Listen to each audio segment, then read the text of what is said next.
Alam nyo, kahit malungkot, kaya dinaanan namin sa kanta, nakwawala kami! Pero thank you sa nag-pray sa akin aming kapatid. Yes. Ang hirap po talaga, ang hirap tanggapin kasi biglaan talaga. Pero, yes. Tuloy ang buhay, guys. Yes. Hindi pa po siya nakauwi, kaya i-pray po natin na maganda yung buhay niya. Yes, at makauwi na rin ng early as much as possible. Kulang man kami, pero tinatry namin yung best namin na mag-perform kahit may nararamdaman kami, pero thank you so much for... Pero nawawala yung ano natin pag alam mo, makasaya natin sila. Pag ganyan ang mga crowd. November 27, 2024 at Calapan Oriental, Mindoro. Hindi na naitago ng magkapatid na Juliet at Ken ng bandang Aegis ang kanilang pagdadalamhati sa bahagi ng kanilang pagtatanghal nang tugtugin nila ang Luha na kilala bilang signature song ng kapatid nilang si Mercy Sunot. 20 years old nga si Mercy nung una niyang kinanta ang song na Luha. Such an iconic song. Pangmasa nga ito. Most people can relate and sing. Paboritong pinag-aagawan ng mic sa video okay. Luha was originally sung by Sakada Band. Umiyak na nga lang ang magkapatid na Juliet at Ken sa saliw ng banda, habang ang mga nanonood ay buong pusong pinagpapatuloy ang pag-awit hanggang ito ay matapos nga. Pasensya na po. Andiyan si Ate Mercy, te. Maingay. Si Ate Mercy, yan. Siya yung ano. Pasensya na talaga, hindi talaga namin Pasensya na. Gusto lang po talaga namin na Napaka-emotional talaga namin pagdating sa kanta na yan. ay, hindi pa po, lalo na hindi pa po siya nakauwi sa amin. Kaya ang bigat po talaga.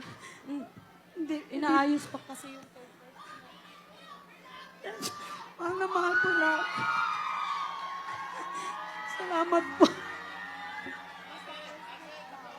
Kung mapapanood nga natin, talagang maluluha nga tayo kasi pinipilit nila na maging strong para sa atin, pero talagang di mapigilan yung luha. Dito nga makikita yung death ends a life, not a relationship.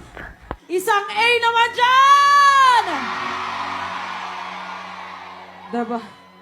Pampalubag ng loob. Oh, pasensya na. Ate Mercy, ikaw ba yan? Bakit tumaas yung boses mo, Mercy? Talagang ano. Ayan. Go, pasensya na, go. Tinatry namin pero pinipigilan namin maging emotional. Kasi ito talaga, sa kanya talaga tong kanta na to. Oo. Kaya Tapos hindi na- luha pa, talagang Luhang-luha talaga kami.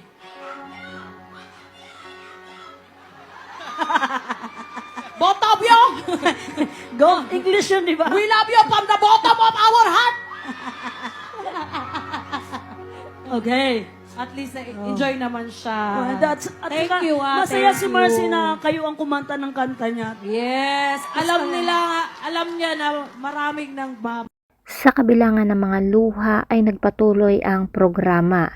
Dito na nga ay binahagi ni Juliet na hindi pa naiuuwi ang labi ni Mercy sa kadahilanan nga daw na may mga inaayos pang dokumento upang siya ay maibiyahe pabalik nga ng Pilipinas.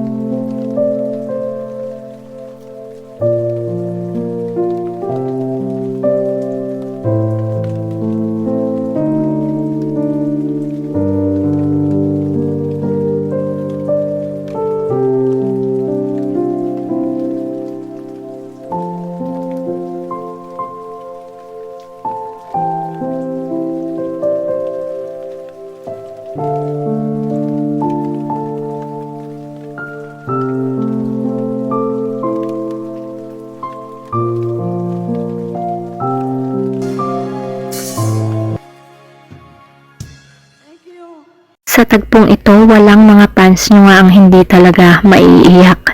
Masakit talaga dahil napakahirap tanggapin ang pagkawala nga ni Mercy. Pero God knows everything, lalo na't isa siyang popular singer in one band. Hirap pero dapat tanggapin natin ang katotohanan na lahat nga tayo ay pupunta rin dyan. Hiram lang natin ang ating buhay kaya dapat ay ibalik nga natin. Kaya may nauuna lang yan. R.I.P. Mercy Sunot, The Aegis Band.